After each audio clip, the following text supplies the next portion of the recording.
ஹரே கிருஷ்ணா, ராதே கிருஷ்ணா. இரவு தூங்கும் பொழுது தூக்கம் நன்றாக வருவதற்கும், அதுக்கப்புறம் எல்லாருக்கும் சங்கடத்தை ஏற்படுத்தும் தீய கனவுகள் வராம இருப்பதற்கும், சின்னவங்கள இருந்து பெரியவங்க வரைக்கும் எல்லாரும் சொல்ல வேண்டிய ஸ்லோகம் ஒன்று இருக்கிறது.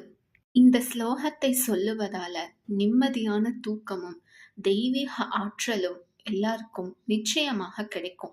அதனால இதை நம்ம வழக்கமாக வச்சு தினமும் தூங்குவதற்கு முன்னால இந்த ஸ்லோகத்தை எல்லாரும் சொல்லுவோம். சரி, அந்த ஸ்லோகம் என்ன அப்படிங்கிறத இப்ப பார்க்கலாம். அச்சுதம் கேசவம் விஷ்ணும் ஹரிம் சோமம் ஜனார்த்தனம் ஹம்சம் நாராயணம் கிருஷ்ணம் ஜெயேத் துர்ஸ்வப்னசாந்தயே. பகவான் விஷ்ணுவுடைய புண்ணிய நாமங்களை சொல்லி தீய கனவுகள் வராம இருப்பதற்காக அருள் புரியும்படி கேட்கும் ஸ்லோகமே இது. இனி எல்லாரும் இதை பின்பற்றலாம். நன்றி, வணக்கம்.